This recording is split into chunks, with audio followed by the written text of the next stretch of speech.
And welcome back to another episode of the Drunken Cryptids. I am your host, Matthew Orton. I want to say thank you very much to blademedia.com for the graphic work behind me, the website, everything you're doing. Dylan, I appreciate all the hard work you're doing, man. It means the world to me. Greatly appreciate it. Real quick shout out to the team. Tommy, appreciate all the hard work you do behind the scenes, the wonderful videos, everything. Tommy does a great job of everything right back there. He's probably the hardest working guy on the team. Oh, he's our backbone, absolutely. Yeah, without Tommy, there would be no Drunken Cryptids. No. So I give Tommy a shout out. Thank you, Tommy, for everything you're doing. If you can't tell, we are in the tavern tonight. So with me, I got Chris, one of my infamous investigators who is willing to come on camera. Tony is not. Well, yeah, I mean, we'd have to get a wide angle lens to get him because he's so short.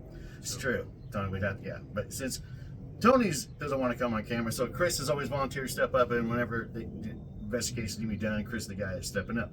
Speaking of investigations, though, so let's talk about some events we got coming up. Yeah, absolutely. So we do have the, I'm a guest speaker for the Ohio Bigfoot Jamboree. Yes. So I'm excited for that one, put on by the Cryptids of the Corn crew. And speaking of the Cryptids of the Corn crew, they were just here. We just did our live show this weekend. Excellent presentation, you guys. Had so much fun with them. Learned a ton. And you know, and that's the cool thing I like about being in this community is we get a chance to interact with some other podcasters and stuff. And I've been a big fan of the Cryptids of Corn for years. Yeah. So getting a chance to sit down and have them in the tavern, and you know, Justin quit drinking, so he was drinking Dr. Pepper. Hey, nothing wrong with that. And Jay just sipped on a Yingling. I give him that much. He just sipped on a Yingling. But and then we all did a shot of Fireball. Yeah, because we had a special guest. Todd, and he showed up. He was here for the weekend too. Had a lot of fun. He brought Fireball. Awesome. And you know, and what made it even more unique was the shot glasses that we used. And I should have brought some down here with me. I didn't. I cleaned them over the weekend. They're still upstairs. But we the lovely guys over there at Chumming for Spirits. Yeah. They made shot glasses. Awesome. Now, what's really cool, they made a shot glass for the event. So I had our logo on one side and Chris Corn logo on the other. And then they made one with all three logos on them. Awesome. So I've got it set for you upstairs. Awesome. So Yeah. I want you to know that. So. Fantastic. But yeah, so again, Chum of the Spirits, you guys are great and awesome. And you know what was really cool though? So I'm going to brag about Chris Corn for a minute. They had t-shirts, and the designs on the t-shirts were made by our good friend Chris Gowans over there at Black Sheep Studios. Awesome. He does a lot of voice work for Nevermore Hollows, Right. which right. is another great podcast. I need to check out Nevermore Hollows. Alan is a great writer. He writes a wonderful story, and today's episode was wonderful. Haven't got to Nevermore listen to it yet. It was great. I felt bad I was behind, Yeah. so I get caught up. And I was in a group texting, they were texting, and I was like, shut up, I'm not there yet. So they were waiting for me to get caught up in Yeah. it. So, but yeah, we've had a lot of busy stuff. So we got that coming up. We are going to be at the Arkansas Paranormal Expo again. Yes, this we year. are. Yep. The cool thing is I've been put on the list of guest speakers. Awesome. Did I tell you that? Yeah. Yeah. Okay. You mentioned it last time I was here at the tavern. Okay, Yeah. So they put me on as a backup. So I'm now on the list in Arkansas as a speaker for the Paranormal Expo. There we go. And I think There we that's go. awesome. But we're going to be there this October, you guys. It's going to be at the Military Museum over the MacArthur Military Museum in Little Rock. So even if you're not coming for the event, come check it out. We are doing a video down here at the tavern. The sun is setting. I feel like we're going to be doing, you know, not the X-Men, but Marvel. Darn it. I do a blank, and everybody right now is screaming what I'm talking about. Sun setting, big guy. The Hulk. Yes. Yeah, but yeah, the Avengers. The Avengers. Yeah, there it is. So the sun is setting. So you'll see the sun sets, you know, everything will pop out for us. But no, we're trying a new experiment. We're going to do a video on this one. So Chris has been digging deep into a really cool project. Oh, speaking of which, hang on before we get into that. So other things we got coming up is we are doing an investigation in a couple weeks. Yes. We were going to try and maybe go this weekend, but that may be cut short because of possibly purchasing a house. So I'll leave it at that. So the tavern may be moving. It's going to have to be rebuilt. Yeah, so probably sometime in the next couple months, we'll be wrapping it up down here. Be sad. The last episode down here is going to be sad. It will be. It will be. Yeah, but we'll make the best of it. We'll do a big blowout episode, and I think we should. I think we'll have a big blowout party, big blowout episode, and call it a day. Yeah. So, but we have a really neat investigation coming up outside of BB. I'm really excited about that one. Yeah. I do know that you're still trying to get back into Bald Knob. I'm trying. The owner of it, you know, he got a little gun shy with it and everything. Everything that we were finding out there, he didn't want to be made public, so he asked us to back off for a little while. I'm gonna continue to work with him, see what we can do, and see if we can get back out on the farm. Yeah. And I'll be honest with you, I 100% respect that. Absolutely. And I would never want him to feel uncomfortable or out of place or anything. And even though we're recording now, I'll throw it out there. He can still, if he wants to, if it's just you and me, or just you and me and Jacob, or you and me and Tony again, right? I can set it up that way. Yeah. If he felt more comfortable that way, we don't. It's not a big production at all. I do know that Chum with the Spirits guys have offered to come down and film us in the woods and such, okay. On investigations. Yeah. So I will be talking with JD over there about doing that some more. So we'll go from there. We'll be a lot of fun. Absolutely. So it'd be good to have a camera guy. We get out there. And of course, remember, guys, when we go on investigations, the reason why you don't hear a lot about us finding stuff on investigations, because you don't find a lot on investigations. It's like fishing. It really is. And you can, we've gone out there numerous times and nothing to report. Okay, we found some X's. Everybody sees X's. So what's the point? So we got X's, we got tree bends, and you can actually, if you look out the window driving down an interstate, highway, whatever you call it in your area, in a wooded area, you're going to see tree bends out in those woods. Yeah, so I can't really proclaim that. Now, our area, totally different scenario. Yes. Yeah. Our area is, the term would be ate up with tree bends and X's. And then some. Yeah. And of course, we have the infamous, face that you caught. Yes. In fact, I just listened to the episode that dropped today. Oh yeah. While I was getting ready to come do this, and did it creep you out a little bit? Well, so what I like, I wanted to make a correction. Okay. Oh, because I wanted you to listen to it. Yeah. Because I knew that you were the one taking the picture, and you were by yourself when you took the picture. Yes. And as soon as he said what he said, yeah. My first thought, we're sitting here, and I was like, "Oh, Chris is like going, I'm sorry, what?" Yeah. So we so just to touch on one thing that he brought up in his episode, he talked about pareidolia. Right. So no, don't forget. Yeah. Oh, sorry. Talked about pareidolia. So pareidolia is where you see human features in a non-human object. Jesus on a piece of toast. Yeah. Best example of it. So one thing that we did in that episode is Tommy put it into a program, and some of the other guys that we associate with put it in a program. I put it into Photoshop myself, and I made it do the filter that detects faces, and it actually detected the face that we have. That he said, that's a Bigfoot poking his head around a tree. Mm-hmm. The AI in Photoshop picked it up instantly. Well, I want to brag on you on that one too, though. So this weekend when I was working with Chumming with Spirits, and we're gonna get the episode here in a minute, you guys. But this weekend, though, I was talking with them. I thought about the face.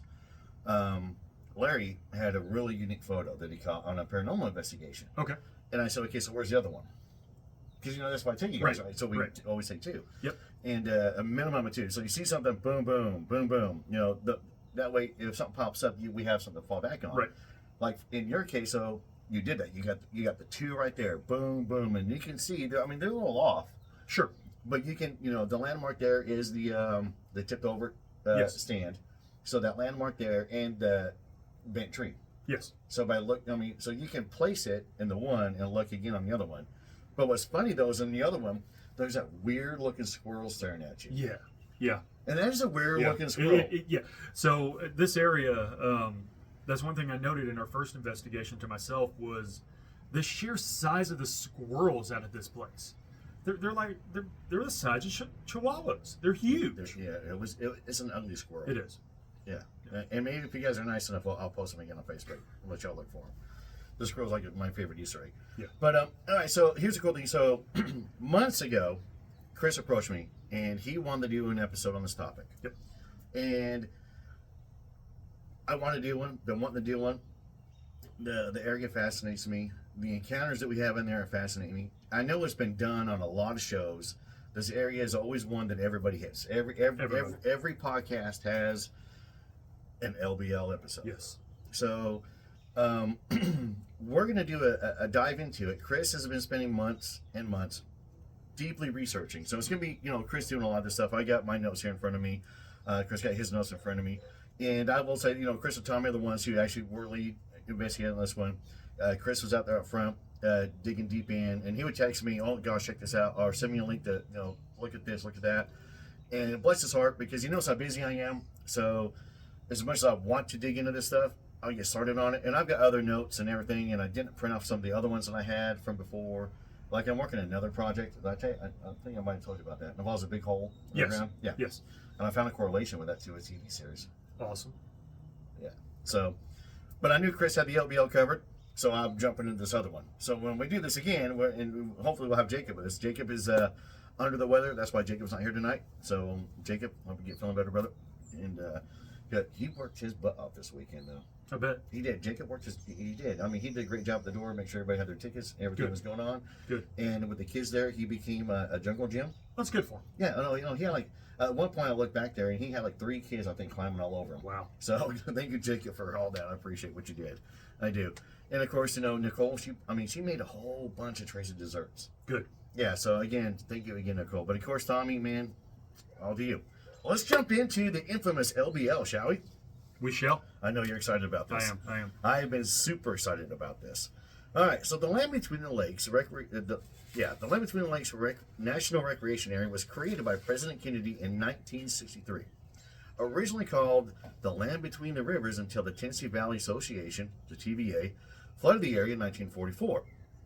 Now, this flooding caused multiple forced relocations and the loss of countless communities. The flooding and subsequent forced relocation caused involuntary removal of nearly 2,500 residents of the area. The cemeteries in the area date back to the 18th and 19th century. So I know that part of the reason for the flooding was due to World War II. Yes. There was they were mining a lot of minerals and they had a flood, and I want to say they were making a dam and trying to get into, but it's kind of funny though that this area gets flooded. Right. And so the Land Between Lakes is actually, it's 170,000 acres. Yep. Right? So, pretty decently sized little spot. In between, now the other funny part though, it's nestled right up against Fort Campbell. It is. So, which spans 2 states, same as the Land Between the Lakes. All right? Now, the Native Americans of the area, they include the Shawnee, the Cherokee, Chickasaw, Creeks, Choctaw, and I'm going to screw that one up. Yuchi? There you go. That sounds good to me, Yuchi. I'm glad you're following along with me. Yeah. I appreciate that. So these tribes tell legends of a dark shaman that could shapeshift into this dog or wolf-like humanoid. Well, okay, we automatically know what that sounds like. Yes. Okay. Yep. Yes. But again, my theory on the skinwalker is the traditional skinwalker is further west. Yes. But it doesn't mean other tribes that have their own. Right. Or some version thereof. Yep. So, all right, now. This very well could be the origin of the Dogman legend in the area. The cryptids have been sighted in the area include Dogman, shape-shifting shamans. We just covered that one. Yep. Werewolves. I would call that a shape-shifting shaman. I really would. I would call a werewolf a shape-shifting shaman. Excuse me, Pepsi. Maleficent witches said to curse anyone that crosses them. Yep. Witches. Yeah. So I actually found a report from when the Tennessee Valley, the TVA came in and flooded the area, that there was a witch whose historic ancestral homestead got destroyed by the flooding and cursed everybody involved in it. That's the legend where the Maleficent witches come from. Really? Yep. Huh. Okay, so do you got the witches in here? Or no? I don't. That is the only account I could find of it. That's the only one you could? Yep. So it's funny how they put this on the nose of the witches are on them. They curse anyone. Huh. Well, that kind of ties into at the end of what we're going to talk about. Yes. All right. With our new friend. All right. So let's dig into werewolves. Yeah. Let's go. So out of the two, vampires, werewolves, for some reason, I liked werewolves more. I don't know why, but I liked werewolves more. Maybe it's the primeval, just, you know what I mean? Yeah.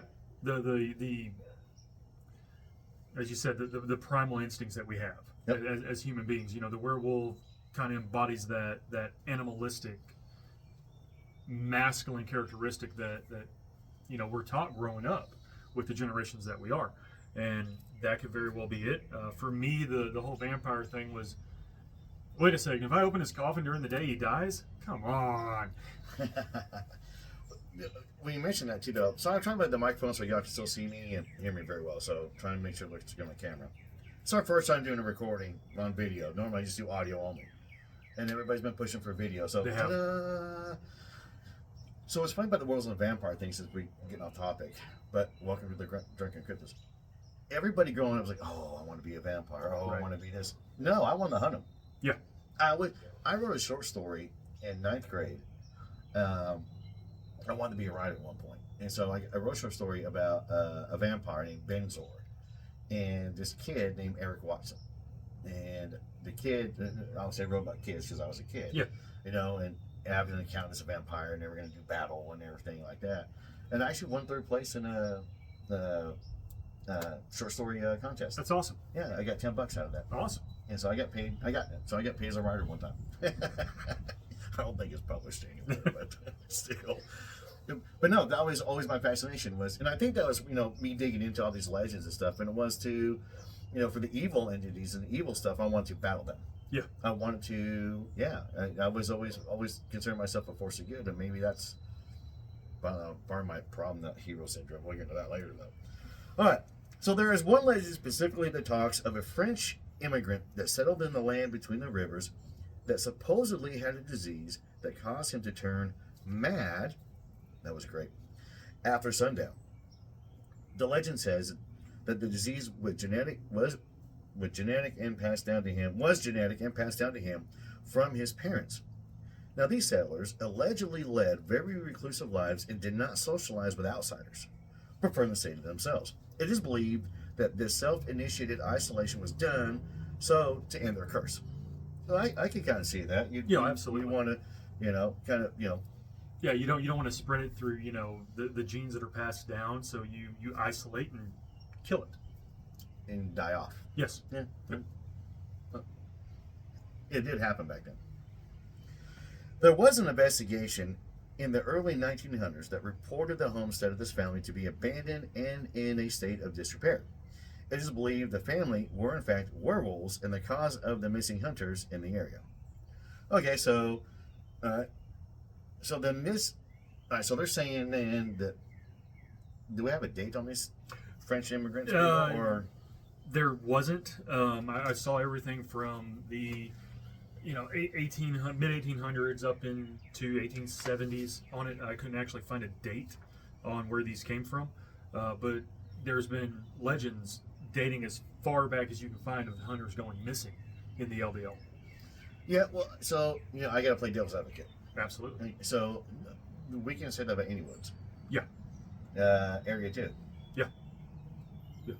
Yeah, I'm an avid hunter, and it can happen real quick out there, especially if you're in real wilderness where you're not parking your truck, walking 100 yards and getting in your blind type of thing.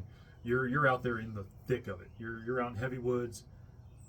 There's bear, wolves, coyotes, especially in the Land O'Lakes. You got bobcat.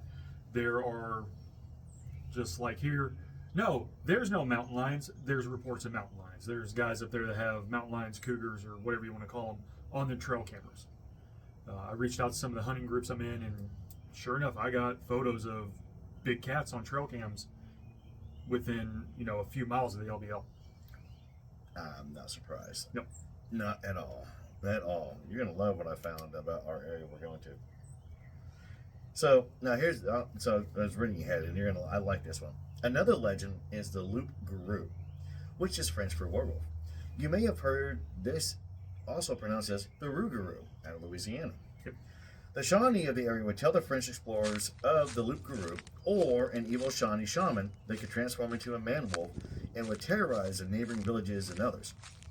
This shaman was said to be killed by his own tribe while he was in wolf form.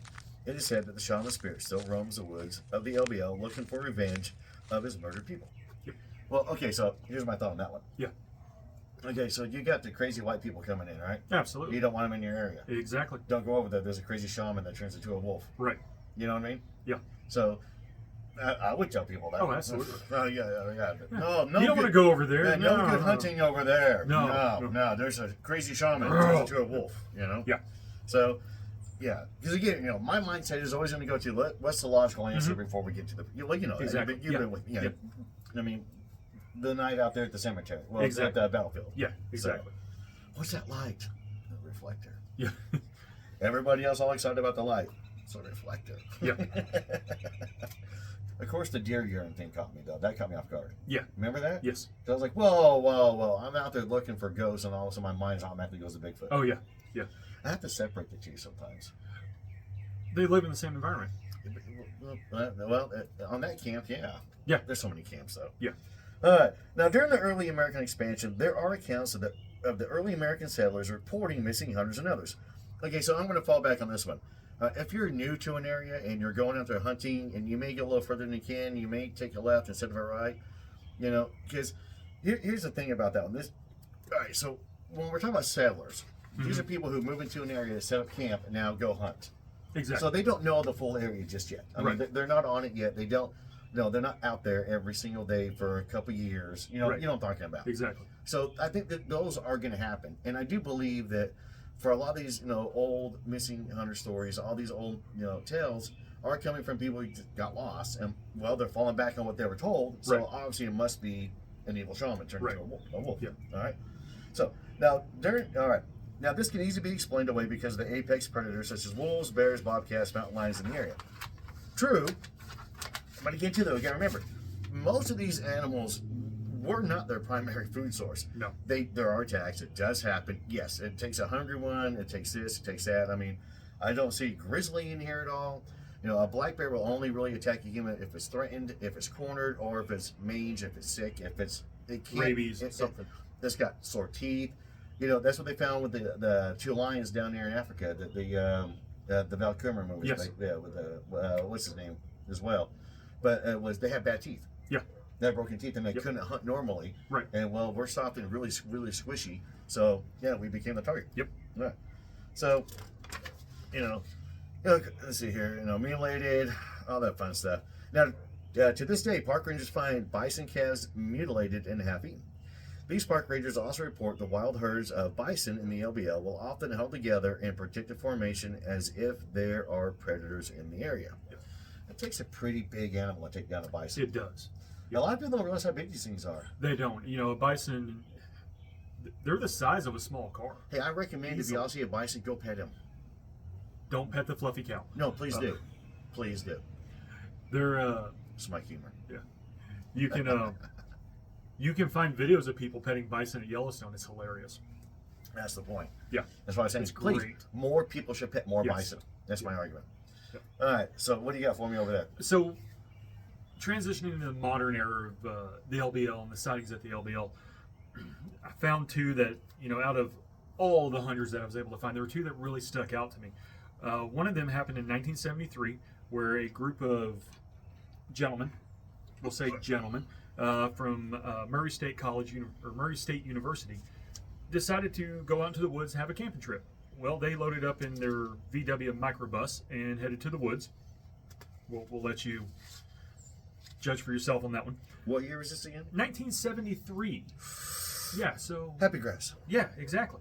So they're out there, they're setting up camp and everything. They got the fire going. Of course, the sky starts to darken and it's starting to become nightfall, and they're having a great time.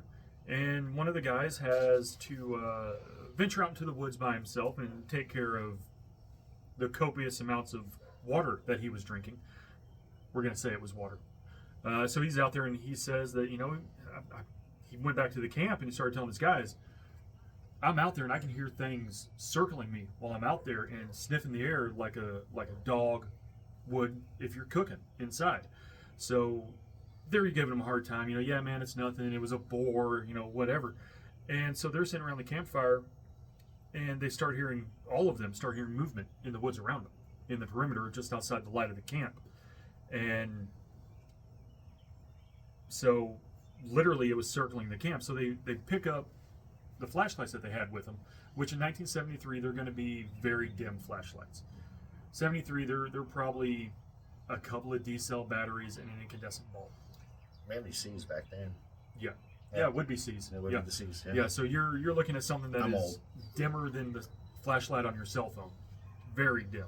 It throws a beam maybe 100 feet, if that, and it's not going to be a bright beam at 100 feet.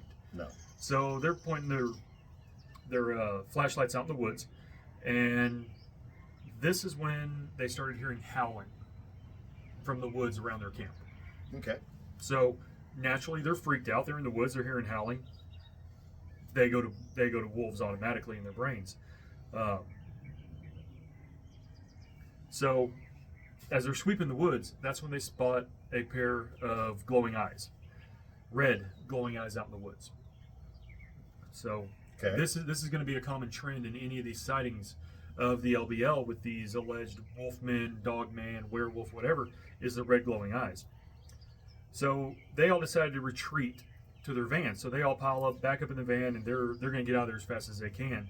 As they sped away, they saw a massive shadowy creature following them, chasing them down, pacing the van, but staying just out of the glow of the taillights. So they never really got a good look at this creature. And as they sped away, they slowed down to take a corner, and they felt something impact the van, and felt like the van was being held back from going. That's kind of creepy. Finally broke free. They make it back to Murray State University. They check the back of the van, and allegedly there were 3 gashes in the sheet metal on the back of the van. Huh. Now I've got a with my background. I've got a theory on what caused the van to stop and what caused the gashes. More than likely, in my opinion, they hit a tree. They got hung up on a tree. As our listeners know, we all drive Jeeps. We've all been out in the woods in our Jeeps. I've done damage to fender flares in the past on trees. So that's my opinion on that one. For. It is. It's a tree rash. Okay, well let me break this down real quick. Yeah. Okay, so these kids go out there. They're going to go out camping. They're going to go to the woods. They're probably going to, at the time, an illegal substance. Anyways, to each your own. It is 1973. They're having fun. They're having a good time. Right. And when you are under the influence, you're in the woods and you hear a noise, your brain can go from there. So I'm not saying they didn't have anything there, but so the glowing red eye thing. Yes. Okay. So all right, and this is where I have an issue with glowing red eyes. Okay. And I'm not saying that it's not a real phenomenon, but I know that biologically and realistically, glowing red eyes, you're not going to be able to see because their eyes are glowing. You're not getting the light coming in. Right. You know what I'm talking about? Yeah. So, like my soldier that I had that told me his dogman encounter. Yeah. Which at the time was, we didn't call it dogman. It was the early 2000s. So, he was on a 4-wheeler. He was behind his cousin, and when they were turning the curve, the headlight went along the woods. Obviously, they're turning around, and the light caught the creature. Right. And the only thing was that the light caught it. The eyes went from yellow, reflective, to black. Okay. So like it almost closed that part of his eye off. Right. Yeah. If you think about looking back on it here, the way he describes it, it just went from yellow, like it was there, eye shine, and then black. So, and he said too, though, there was no glowing. Right. So looking back and remembering his encounter, because his encounter's pretty creepy. We could probably do an episode on that one, but that's beside the point. And but I think you're right though. I think it was gashes and stuff like that. And I think if you're going to an area again that is prime example, all right, the battlefield up the road. Yes. Okay, so in your mind, automatically you hear the stories already. People have had hauntings up there, ghost encounters. So when you're up there and it's at night and you hear a noise, your first thought goes to what? It's a ghost. It's a ghost. Yep. And on any paranormal investigation, on any and again, I said this yesterday too on the live show, is when I go to the woods, and when we all go to the woods, it's one thing to go to the woods to go hiking. It's another thing to go to the woods to go and do an investigation. And when you do an investigation, your first thought, and you hear a noise, is that it? Right. Is that it?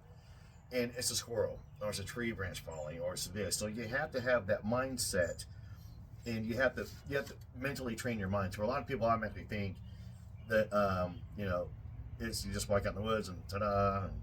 No, there's a lot that goes into these investigations, and that's why we don't post a lot of AI generated stuff for our show. Nope. Not going to. Not going to. All right. So this one you like though. This one I like. So I'm letting you tell this one. Yeah. I can interrupt. Go all the way through this Sure. one. Okay. So April of 1993, a deputy sheriff from. I'm going to pause you real quick. April 1993 is when Tom Deese had his encounter. Really? Yeah. April 3rd, I think, 1993 is when he had his first encounter that changed his life. They didn't tell me what day in April this was. Whenever I found the information on it, but it was April of 1993, and a Tennessee sheriff's deputy named Martin Groves. He can be found on multiple different podcasts, and he is a published author with his encounter in the LBL. Can we get on the show? We're going to try. There we go. We're going to try. So he went out hunting with his partner, send me Harry. send me all that information. So I wouldn't interrupt you. I'm sorry, but send me all that information. I'll see if I can track him down and talk to him. Will do? Yeah. Yeah, I'll do So he went out with his partner, Harry. Now, he won't give you Harry's last name because since Harry's passed on, and he doesn't want to lessen Harry's name any. So That's fair. him and Harry went out to this hunting trip in the Kentucky side of the LBL. So I don't think did we touch on that earlier, that the LBL actually is in 2 different states. Yeah, I mentioned it earlier. So Okay. the northern part's in Kentucky, the southern part's in Tennessee. Right. So Most of it's in Kentucky. most of it, yes. So they're up there, they're hunting, and 110,000 acres are in Kentucky, and there's 60,000 acres that are in Tennessee. yeah. So Martin spent 32 years as a deputy sheriff before he retired. So Martin and Harry both were very highly trained. They were very respected law enforcement officers in Tennessee and in Kentucky. These were the type of police officers back in the day that if you needed something done, if the chief or sheriff really needed something, these are the type of guys that the chief or sheriff would call. These are your go-to officers. So very well respected, very, very well trained.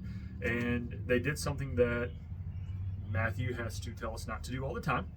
They went hunting and they split up.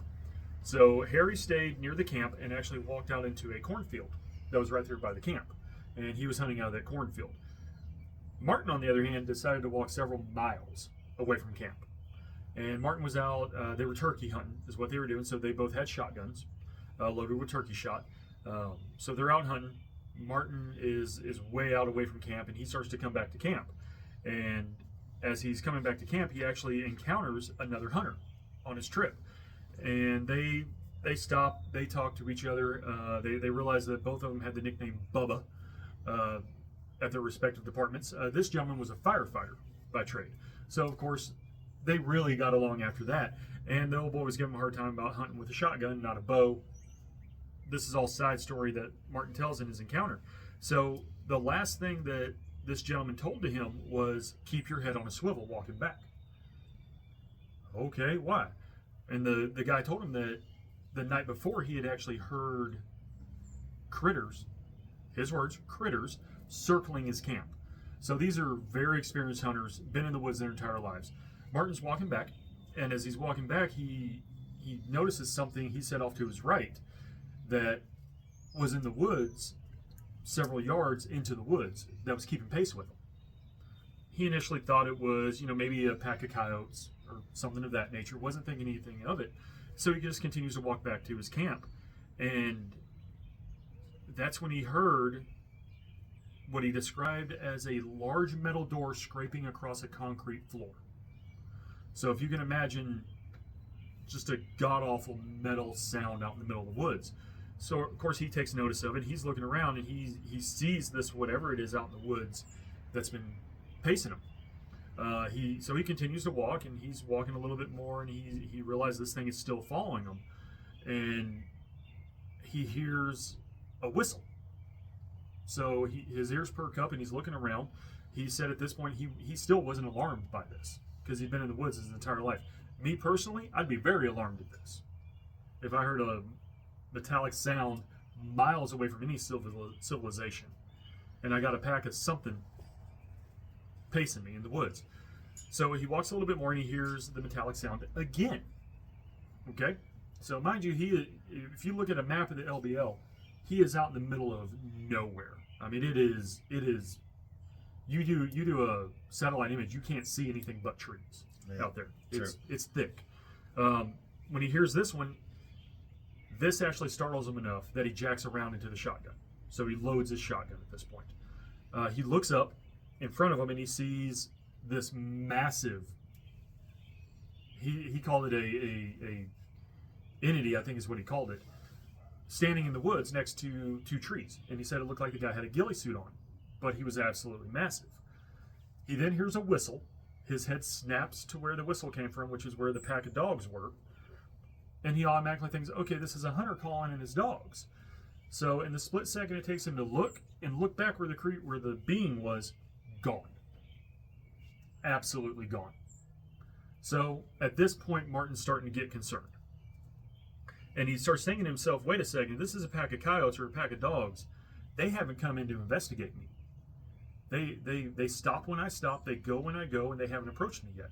So he continues back to his camp. Martin approaches the camp. He sees the campfire. He can smell the campfire.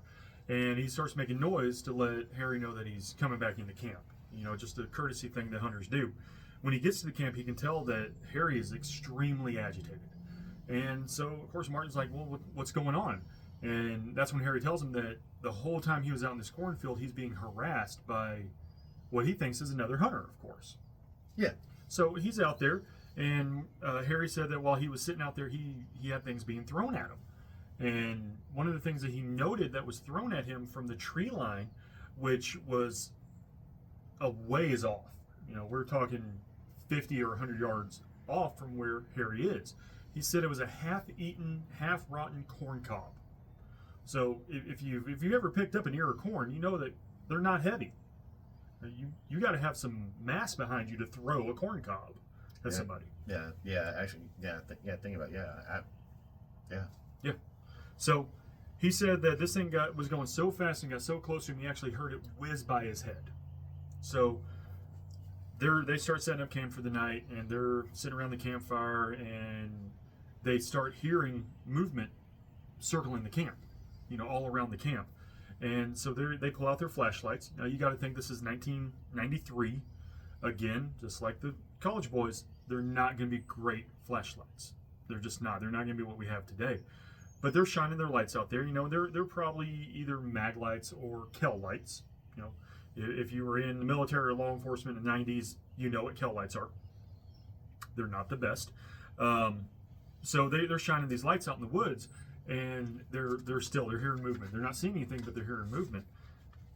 Well, that's when Martin says he sees a glowing, we're going to call it a dot, glowing dot out in the woods. He thought it was somebody's, you know, the cherry on somebody's cigarette. Okay, so he's like, okay, this is obviously a man. He's out here. He's causing trouble. He goes into cop mode. He's that switch flips, and he's, you know, Deputy Sheriff, show me your hands. Come out, show yourself, you know, given the commands that they give to no avail. And they're still hearing movement around him in the woods and everything. And that's when Harry, you know, keys in on what Martin's keyed in on. And he's looking out there, and that's when they see two of these glowing dots out in the woods. So now they think they got two hunters. That's when they heard a howl come from the woods. And Martin describes it as, you know, being disorientated, not really having his faculties about him and everything, and just being kind of awestruck by this. What it reminded me of is what Matthew experienced at our investigation site, at site number one. Yep. And, you know, it very much sounded like an infrasound attack to me from everything I've learned from Todd Neese. So that's what I had it labeled as. Well, Martin's training took over at this point, because this thing is now approaching the camp, and they're seeing this outline of this massive, hairy creature with what he described as claws and the face of a wolf.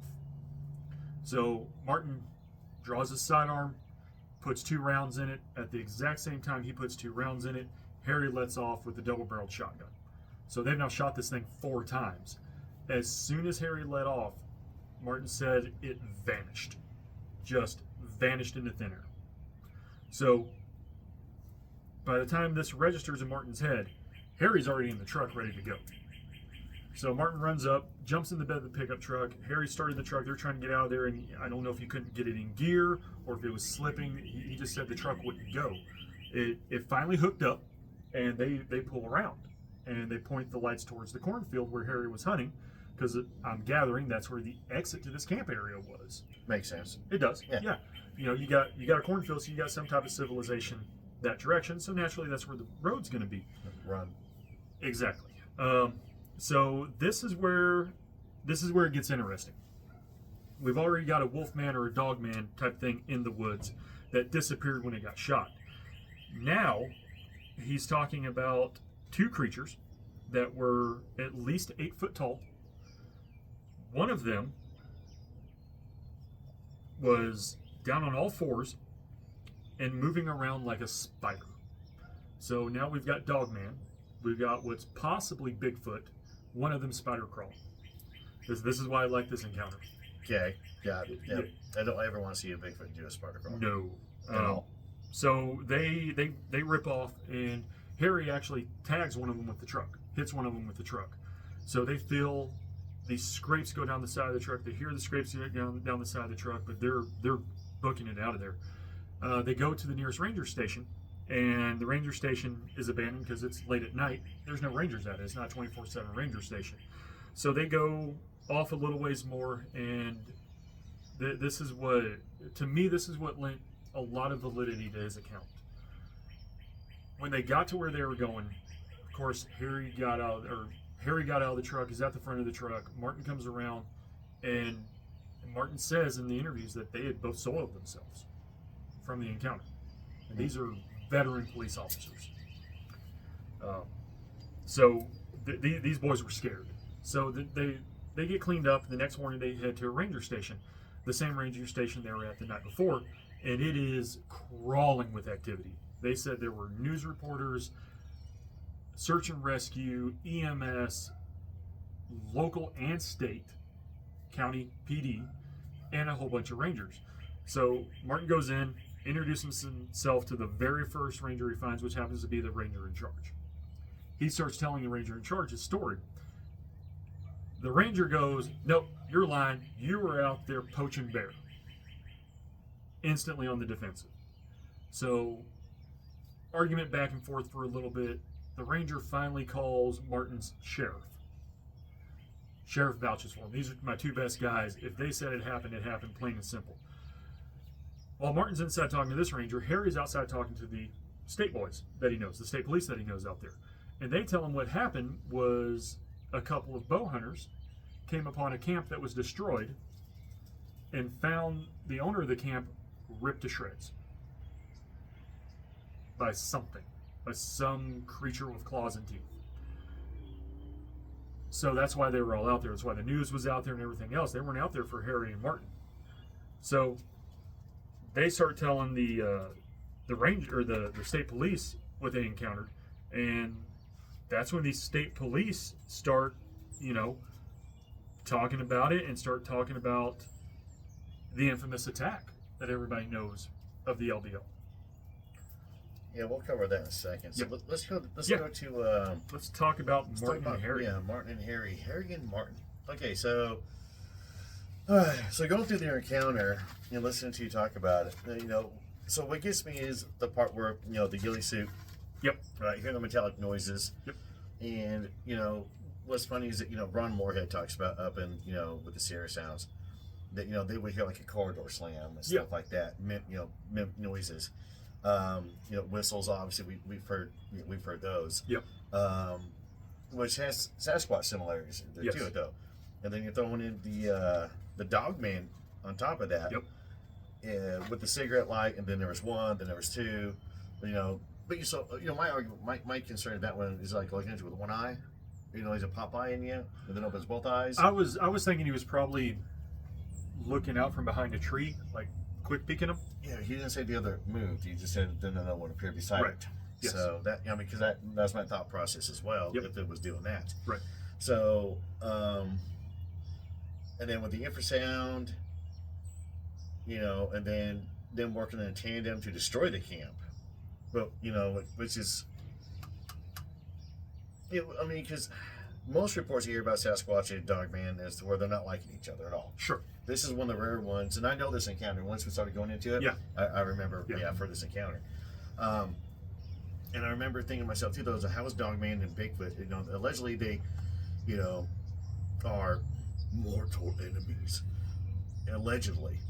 And, somebody came up with that one. But working in tandem to destroy a camp, but why would they pick these guys as camp to destroy? I'll cover what the state police are telling them here in a second.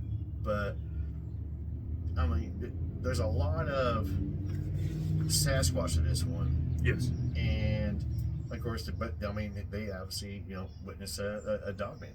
Yeah. And a Sasquatch working in tandem. Yep. So, my question is, though, so if these two bow hunters' camp was destroyed, the media was at, did you find a story on that? Honestly, I didn't look. Okay. I was focused on what we're getting to. Well, At while this I'm getting point. ready to talk, why don't you go ahead and Google up in, 1993, April of 1993, of a, wow, that camera got dark, didn't it? A little bit. It's trying to lighten up. It's because of the setting sun, and I don't have the best lighting down here for us. So, that's all right, though. So while you're looking that up, all right, let's get into the most famous attack and the most famous encounter that we have in the LBL. We'll talk about that one. And I've already seen some discrepancies already in the notes. Yep. A whole bunch of discrepancies going through. So now, as many of you guys know, there is an infamous attack that has left a black mark on the whole entire LBL area, right? And you can do what you want about it or go through, I have some of my thought process, about it, but now there are multiple different versions of the account. That's warning number one, okay? In some accounts, the family is in a tent, a camper trailer, a camper van, or an RV. The ages of the victims have changed in the retelling of this event as well. Even the locations of the bodies have changed in the retellings. But the one constant is that a family of four, a father, mother, son, and daughter, were attacked at an unknown campsite in the LBL by something that was able to completely destroy the single family handily, and the government responded to the scene and took control of it. There are two prevailing versions of what happened on this day, and we're going to talk about one of them. We'll discuss the second one and everything at a later time, right? Obviously, Janet Thompson is the one, Janet Thompson was the one who actually got everything launched and started going. Yes. So let's go ahead and jump into Miss Thompson. Just real quick, just a very quick Google search. Nothing on the 1993 attack, but that was a very quick Google search, not a deep dive. Okay. So, well, I will tell you all, this is going to be a part two. Yep. So, Chris has got a little bit of time before we do the second part of this one, so he'll do it. We'll both jump in there and deep dive it as best we can. Yep. All right. So, now this is Janet Thompson's account. All right. I believe it was around the beginning of May, just before the tourist season would start, on Memorial Day, when the following event occurred. I must make note here that this story was never published in the paper or in the news, nor did it have any media attention at all. As witnesses of the facts were contacted shortly after the incident and strictly instructed not to repeat anything they saw, share any information, or disclose where the actual location was. A few particular individuals said in a letter, later interviews, that some high-ranking government officials threatened to take away their jobs, pensions, if they ever disclose any aspect of this particular. Okay, so what they're saying is that the government came in and said, if you talk about this, we're going to take everything away from you. I have so many questions already on that. yes. I really, really do. I'll be so this whole attack thing is very fascinating to me. You all know the attack. We're covering it right now. Jane Thompson working at a gas station. Two deputies show up. One's got blood on him. They're both looking pale. They're both looking shook up. And they're going to describe how this family of four was completely obliterated by some creature that had claws. It was destroyed. The RV, destroyed the camper, destroyed whatever it was. And the reason why the one deputy was covered in blood was because, the fourth victim, the little girl, unfortunately, they found part of her in a tree, and it was dripping down upon him. So Allegedly. allegedly. So this is where this is the story everybody knows. Everybody knows this story. Everybody, if you've been in this field for a long time, everybody knows the account. They know what took place, and I'm just gonna throw my marker down. Yeah. I mean, It's the LBL. It's the LBL. Yeah. It's the LBL account. So my thing is, right off the bat though, for this reason right here, I want to know, why is the government going to try and cover this up? Right. Okay, so my brain works in really weird ways. Okay, I love the conspiracy guys, and nobody. So when I hear a conspiracy, okay, And I'm not a flat earther, which is fine. People believe the world's flat. Hey, more power to you. They have some good, valid arguments. They Yeah. really do. But what is the financial or technical or any benefit of them keeping the world flat a secret from us? Nothing. I mean, well, seriously. I mean, what is the benefit to the government keeping that secret? So if there was a family that was attacked and that did make the news, why couldn't they just come out and say, oh, a rabid, wolf or some coyotes, Right. anything other than blackout? Yeah. Anything. Because the government's really, really good at changing the story up. They Yes. really, really are. Yes. And why the cover-up? Why this? Why that? And it doesn't make sense to me. And I know it's a famous account, and a lot of people use this as fuel to, for a whole bunch of stuff. Mm-hmm. And, they'll make it their basis, they make this their life. But, in the months that you've done this, did you find anything at all? Any reason whatsoever why the government would want to hide this at all? No, only thing I found in researching Jan's account of what happened was a whole bunch of holes. Whole lot of holes. And we can go into those in a minute if you want to. Yeah, we can check into some of those because I think most people know that account. I just kind of covered it. Yeah. Family 4 is brutally murdered by an alleged creature, and one of my favorite holes to jump through is they found saliva. They ran DNA saliva. So let's talk about that though. All right. So one of what county that happened in? There's going to be a few counties. Yep. There's a handful of counties. Yep. Miss Thompson was allegedly, her father was a sheriff, and they confirmed the story. Allegedly. Which I don't understand why he's telling his daughter Right. when the government said don't talk about it, Exactly. and he's a sheriff Right. for a long time. Mm-hmm. No discipline. I mean, sheriffs are elected officials. You could argue that away with that, but this is 1982.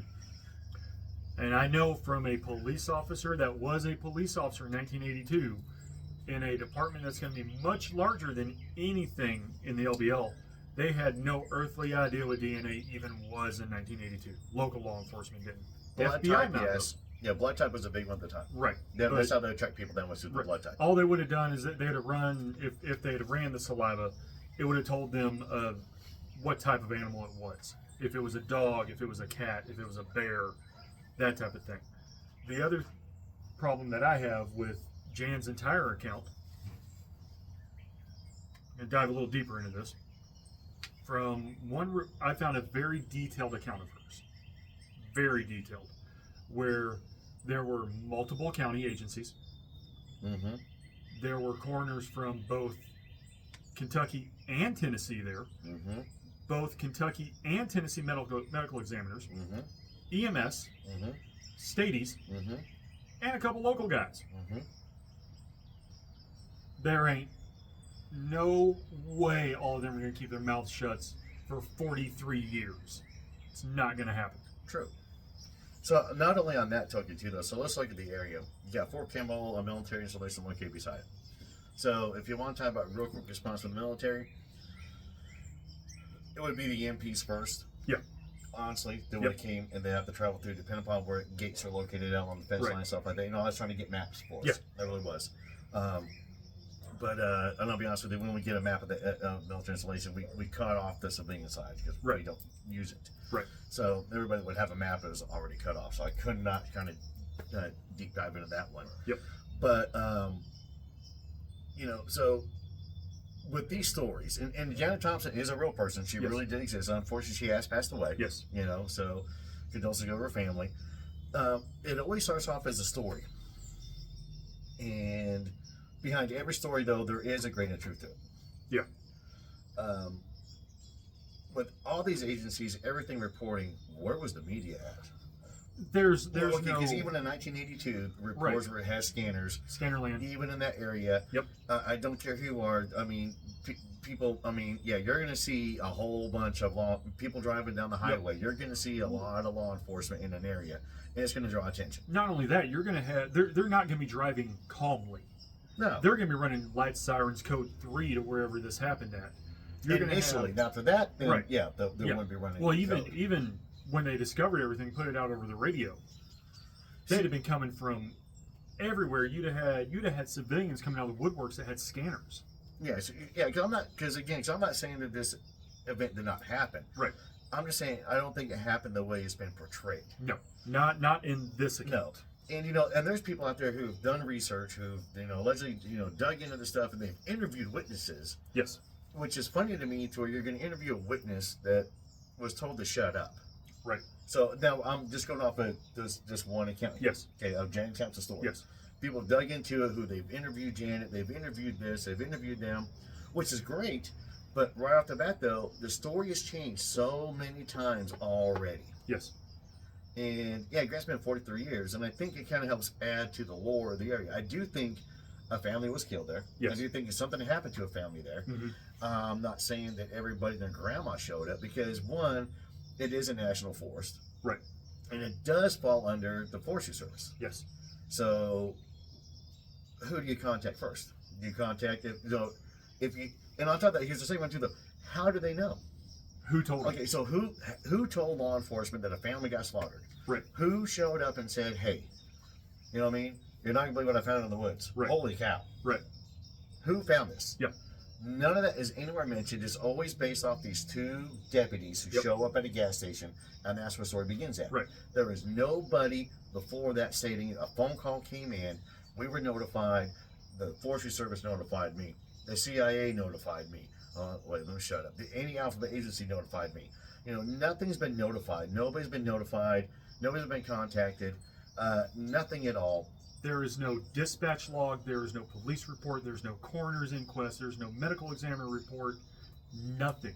And in 1982, the majority of law enforcement officers were former military. Yeah, they all served in Vietnam. They were all Right. coming home from Vietnam. They've been in service for, yep. Exactly. They wouldn't have been affected the way that Jan describes this one officer being affected, puking his guts out in front of the patrol car. They simply wouldn't have been affected. So like the only that. thing I'll say on that one too, though, is now that can affect you if you've never seen anything like that before. Sure. Yeah. And now the other thing is we don't know how young these deputies are. Right. They could have been 21. So they could have been 21. They could have been young, Right. 21 to 25-year-old kids. I mean, in the 80s, In the 80s, they they would could not have have been been in 19. Vietnam. Yeah. Oh, could you have been a deputy? In certain areas of the country, deputy sheriff. Think about it. Yeah. You could become a deputy sheriff at 18 in certain parts of the country back Yeah, then. so him puking in front of the car, I can write that off as being inexperienced. A kid. A kid. But even, a lot of experience, I mean, you'd be surprised what you'll puke at. Mm-hmm. But the thing is there's no initial start to the story. There's no. So even back So, in the 80s. so of her father. Okay, Yeah. so let's talk. Okay, Let's say her father was let's deputy give her the sheriff. ages. Yeah. Let's talk the ages. So let's just go basic. Yep. Okay. So her father is the sheriff, Mm-hmm. and she asks him, "Did this happen?" Right. And he comes out and says, "Yeah, all this is true." There should be more to the story he's going to be telling. Right. I.e., hey, I was doing this. You know what I mean? We got a call in. I Yep. went out. Oh my, you know what I mean? Because according to her, father told her everything. Everything but the initial start of the story. Right.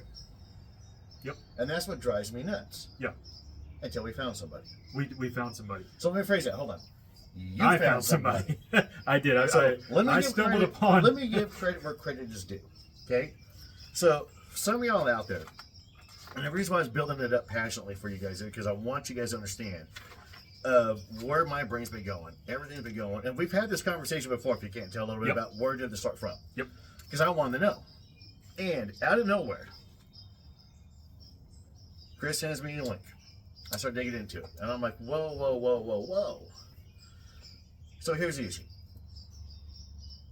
Whenever you do a paranormal investigation, you do any kind of investigation at all whatsoever, we'll call this a cold case. Ice cold. Ice cold case, right? So I'm going to upset some people here in a minute. A detective reopens a case. Yes. Call it a cold case. Yes. Reopens it up. Starts going back doing the research again. Mm-hmm. But finds another lead. Right. Okay? Now, here's a question on that one. Do the other detectives make fun of him? No. Or do they make fun of the other, like, the new evidence? No. No. No. Okay. Nope.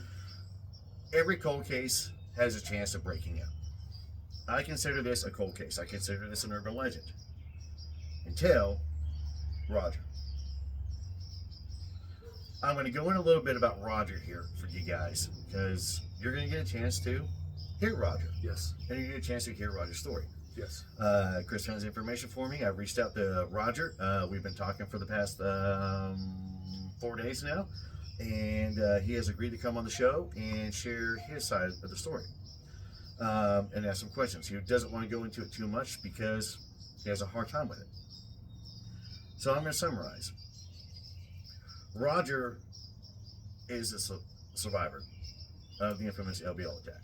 Yep. One, the year is the same. The months are off. Janet says it was end of May. Roger says beginning of April of same year. Roger was a 15-year-old kid at the time, and he was friends with the son and the family. The family may have been some shunned Amish. They allegedly had a ton of money. They had this nice RV that was purchased at the time, and they were going camping. Now, there are some questions I'm going to have for Roger about how he ended up with the family and stuff like that, but I'm going to give the gist of the version story. When they arrived at the campsite, father and son go and start collecting wood. Roger had a 410 shotgun and was going to do some target practicing. So he had some cans he was going to shoot with. He was going, either he was going into the RV or coming out of the RV with the cans to get ready to, do target practice when the attack happened. Father and son were further away from the RV. This creature comes out of the woods and starts to chase him. The first victim is the son. Son gets grabbed first. Dad turns and shoots with a shotgun, and I don't have it at the top of my head what it was. 20 gauge. Think it was a 20 gauge shotgun. According to Roger, first shot hit the creature in the shoulder, and part of the bird shot hit the kid. That's not what killed the kid. It was this creature. As this is happening, Roger's coming out of the RV, is witnessing all this. He hears from behind him the main glass break on the RV, and the mom yells, "It's coming inside." Roger raises his rifle up, fires at the first one that was attacking the father now, rolls under the RV, and has to listen to the rest of this family get killed. Everybody knows that one of the consistent things of the story was the fact that the little girl was in the trees. That's the one thing that never changed. Until now. Until now. Roger came forward, and the reason why he's come forward, and he's only been out for a few years now, is because he got tired of hearing about the LBL and this poor little girl that he was friends with and how she was killed. And he wanted to do the family justice. Yeah. I have a ton of questions for Roger, and Roger has agreed to come on the show. No money involved, not paying him anything at all. If you know me personally, you know I can't afford anybody anyways. But he's agreed to come onto the show for our second episode of this, our part 2. And we're working up the dates right now because, ironic enough, as of this recording, it was, on his story, today's the day. 43 years ago today. Yep. April 7th. Me and him talked about it today. Yep. Through text message. Yes. So, he's a very nice guy. He's been very polite. He's been very forthcoming. He's been very straightforward. Yes. Well, he's told me to hit him with the hard questions. So, and not to hold anything back. So that's going to be our part 2 as we get darker and darker on the camera. Yeah, we hear something different. Yeah. I got an idea.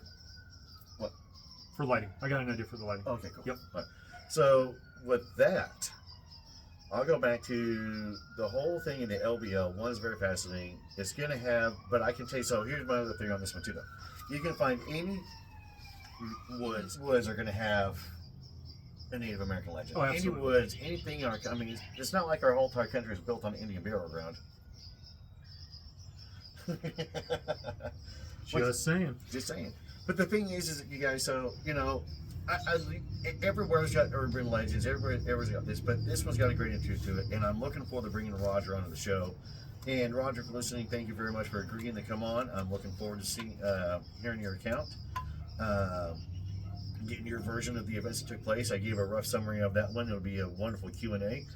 But, yeah, any final thoughts on the LBL? What do you think? Do you want to still go explore it, or what? Oh, yeah. You think there's a dogman out there? There's something out there. I don't know if it's a dogman. I don't know if it's a Bigfoot. I don't know if it's some other cryptid that we don't know about yet. It could be that area's version of a skinwalker. Because it is fairly close to the Appalachian Mountains, and we could do a whole series of episodes on the Appalachian Mountains. We could have base our podcast off the We Appalachian could. Mountains. There's podcasts out there that does nothing but that mountain range. For me, Roger has. Yeah, go ahead, give your final thoughts for a minute. Roger has completely changed my opinion on the LBL attack. Completely. Listening to Jan's account and everything, I was not on the team of, okay, this happened at all. And that's where we're at now. So, with Roger's account and my background, I very much think that the attack of the LBL happened. I'm of the opinion that Roger is a survivor of it. And there's only a couple of things on his side of the equation I don't agree with. And that's just because the way I was brought up and my raising from my parents. You know, we'll let Roger get into that and those particular things on part 2 of this. Since you're on Roger real quick, Yeah. I'll take this. So, when you first found Roger, you were very skeptic. Extremely. And we had a whole bunch of Yes. conversation about Yep. it. And I threw some stuff at you. Yes. I know that much. So, there's a lot to a story that adds up. Yeah. But there's still stuff that doesn't. There is. But to get to those, so it's a 43-year memory. Right. Now, granted, it's a scarring memory, so it's going to be, as a 15-year-old kid who witnessed some horrible event. Scared out of his mind. Exactly. You know, so, you know, I mean, I'll be honest with you, we could cover the Amish aspect of that one at all, say the Amish came in and killed them. You know what I mean? That is a theory. No, they came in and killed them, and with enough money, they paid the sheriff off. Right. So, I mean, there's a whole bunch of things pulled into this, you know, on the conspiracy side. But as a 15-year-old kid and going, whoa, because his encounter says he thought it was a person in a suit. Yes. He doesn't describe it as 10 foot tall, Nope. 12 foot tall. He describes it as about 6 foot. 6 to 6.5. Yeah, 6 to 6.5 foot creature. Now, again, from a 15-year-old kid's perspective. Right. So, and he thought it was somebody in a suit. Right. So whenever, and I hope he goes into this on his episode. He's really not. He Okay. said he didn't kind of want to relive it. Okay. And that's fair. And I'm fine with that. We're going to ask questions about the account. I'm not going to make him sit there and go through it again. Right. No. That's why we're summarizing it for you. Yes. And one of the descriptions I heard, in fact, it was in the interview I sent you, of the way he described this. With the first one or the second one? The first one. Okay. The way he described the being, honestly, what popped in my head, wow, that got really dark, y'all, was Michael Phelps. The way Michael Phelps is built. Tall, lanky, but very muscular. Yeah. Yep. As I described it, yeah, Michael Phelps. I mean, I was trying to go with a cryptid. Right, but the physical appearance. Yeah. You know, you got to think Michael Phelps. Yeah, because he describes the ears on covered point up on in top. nope, He there's describes zero. the ears they're located Yep. lower down Yep. on the side. Yep. And he's got a very short snout. face. Yeah, Yep. there's no real snout to it. Short I face. think it's your Yingling sign. You know, I think it is too. That's Yep. what I was thinking. Let me try that real quick.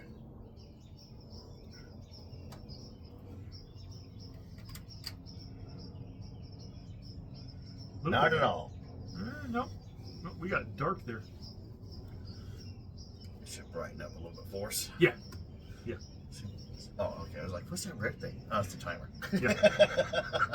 We will have better lighting next time, we promise. Yes. Yeah, I'll get a ring light or so. Oh my God. Every time I say ring light, I feel like I'm an OnlyFans girl. I know. Only dads. I know. But here's the thing, though. Yeah, so make sure you tune in for part 2 on that one. I do think there's a lot credibility to Roger's encounter, and that's by talking to him. I've asked him some questions about it, and he was more than welcome. We had a good, wonderful, about a 30 to 45 minute conversation the other day on the phone. Awesome. Before the storm hit. So yeah, and it's he hasn't changed his story. A few questions that I asked him, he jumped right in and was right back. And I just listened to his, encounter. Yep. So unless he's got it completely memorized in a script in front of him all the time, because he was at work on his lunch break. there you go. So, and talking with him and just hear it in his voice. And when he said he didn't want to come on and share the full account, you can hear that. Yeah. So I think something happened to his family, and we're running with it from there. Absolutely. So, what are you going to do, though? Thank you guys for listening into another episode of the Drunken Cryptids. I appreciate it, and please like and share. Share an episode to your friend. Please do. Share. Every like we get helps us build up an algorithm, helps us grow, helps me get more encounters for you guys, puts us out there in the world. Yes, definitely. Check out our Patreon page. We got some really good episodes there as well. We got 3 tiers or whatever one works. I am getting a buy me a coffee setup as well. So if you want to buy me a coffee, buy me a coffee. I love coffee. This is Pepsi, by the way. Jay, Kuzakorn, that's for you. Pepsi. So, yeah, he's got root beer. Root beer. Yep. We don't always drink down here at the Drunken Cryptids. Everybody thinks so, but no. So, make sure you guys like and share. Send me your encounters. If you found an encounter, you want to come on the show, email me, drunkencryptids@gmail.com. Follow us on our social media platforms. If you like the show, man, give us a 5-star review and rating. I appreciate it. Don't forget to like and subscribe. Till next time, y'all stay safe out there.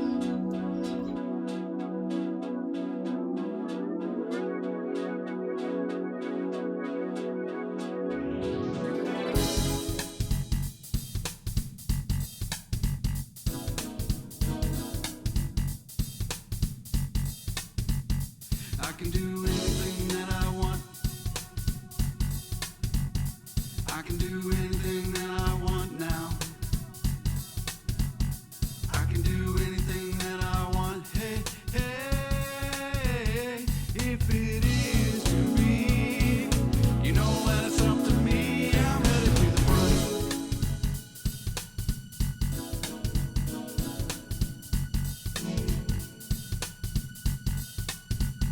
I can be anything that I want. I can be anything